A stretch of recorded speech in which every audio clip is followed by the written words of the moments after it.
Как же хочется расставить дома все компактно и удобно, освободить место на полках и при поиске экономить свое время и нервы. Сегодня я расскажу вам 25 идей для хранения, которые использую у себя дома. Начнем с того, что есть в каждом доме. Это сыпучие продукты. Так как у нас большая семья, то мы покупаем такие продукты с запасом, когда видим хорошие скидки в супермаркетах.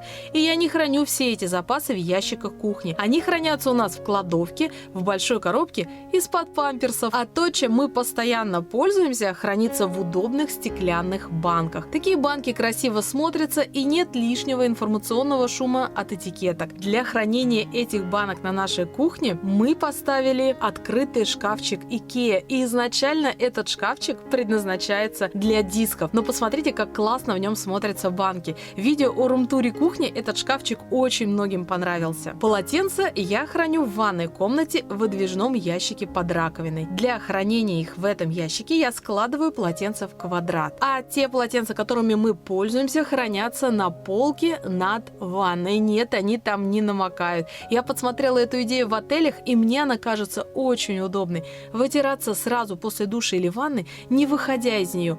Полы остаются всегда сухие. Для этой полки я складываю полотенца прямоугольниками. Так один край заправляется внутрь, и в целом полотенце на полке смотрится красивее. Рядом с полотенцами в выдвижном ящике у нас хранится туалетная бумага. Для хранения мы используем разделители из IKEA, наверное, можно и без них. Порошком в мягкой упаковке неудобно пользоваться, его неудобно хранить, особенно если это большая фасовка.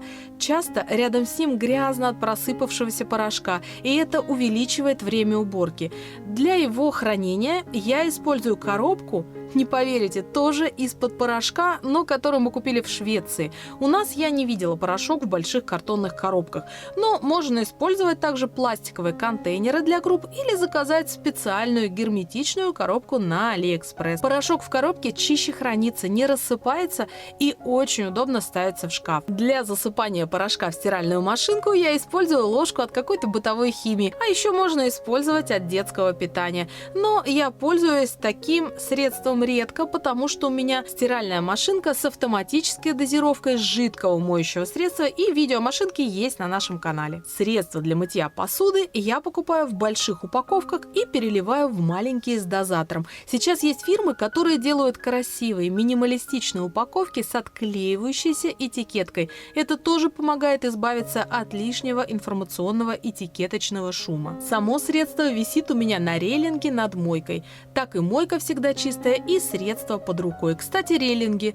Кто-то их любит, кто-то нет. Я же просто обожаю. Столешница всегда чистая, а на рейлингах у меня не только висят разные поварешки для готовки, но и в различных корзинах размещаются баночки для специй, соевый соус, бумажные полотенца и даже масло. Но большая часть специй на кухне стараюсь пересыпать в удобные понятные баночки. Недавно в Инстаграм я показывала, как просто наклеила наклейки на баночки из-под сока, и получились вот такие веселые емкости. Чай мы в семье пьем и любим разный, поэтому и баночки разные, чтобы нам всем не путаться. Ройбуш и зеленый чай мы храним в красивых банках из-под детских кружек, а для травяных чаев я купила 2 отдельные красивые банки. Кстати, состав чая я клею внутри на крышку, чтобы не запутаться. Черный чай хранится в своей законной брендированной упаковке, мы его почти не пьем, а чай в пакетиках мы перекладываем в специальную коробку.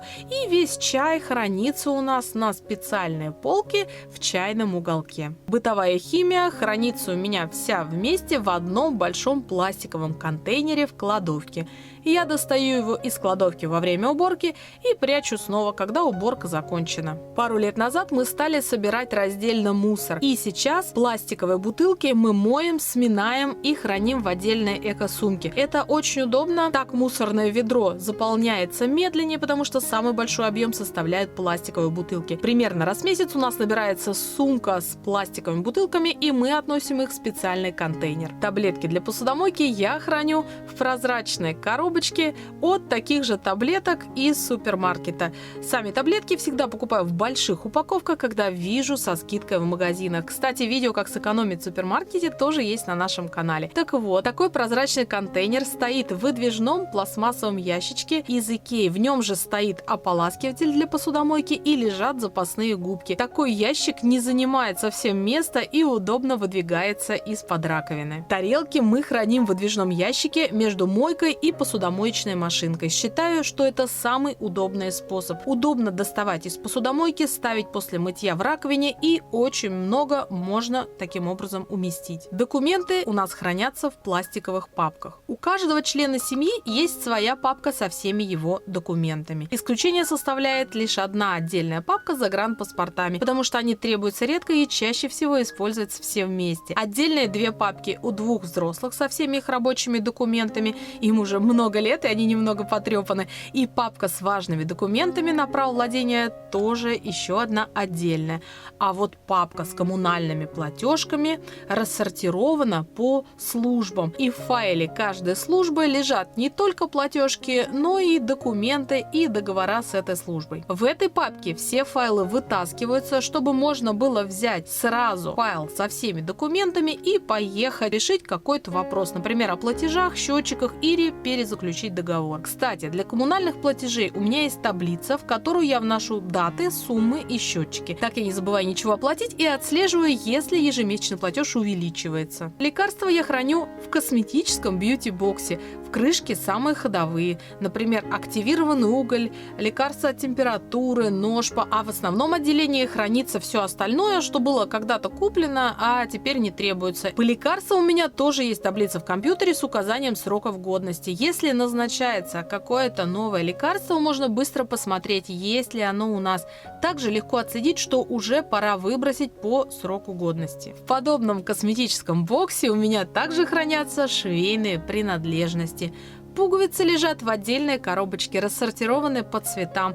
Но для шитья есть еще дополнительная коробочка для того, что требуется постоянно. Нитки, иголки и прочие штучки. Кстати, обожаю распарыватель. Если у вас еще нет такой штучки, очень рекомендую. Экономит много времени при шитье. Также у нас давно отлаженное и простое хранение сувениров. Из каждой поездки мы привозим для себя всего один сувенир. Это колокольчик.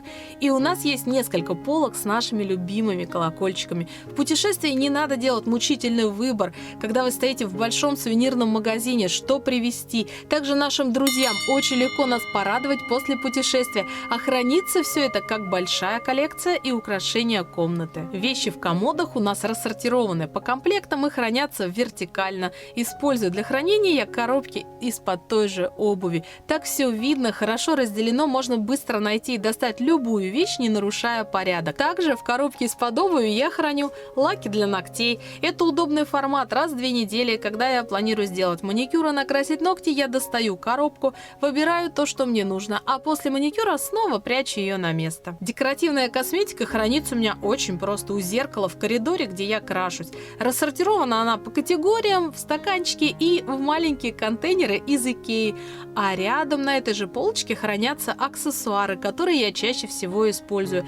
Вся остальная коллекция аксессуаров хранится просто в шкатулках, в кладовке. Каждый комплект лежит в своем пакетике. Кстати, некоторые украшения продаются не только в пакетике, но еще и в картонной коробочке. И в такой коробочке я храню пластиковые карточки, которые мне не нужны, потому что они полностью загружены в мой телефон. Но на всякий случай я их не выбрасываю, а складываю вот в такую вот коробочку. А в хранении различных мелочей нас спасают недорогие и красивые коробки Икеи. Мы храним в них принадлежности Марты для творчества. Коробка стоит в ее пенале. Обувные принадлежности. Такая коробка стоит у нас в тамбуре. Ну и разные другие мелочи. Делитесь в комментариях, что вам было полезным в этом видео. Ставьте лайк, если оно вам понравилось. И подписывайтесь на наш канал и нажимайте на колокольчик, чтобы не пропустить новые видео. Пока-пока.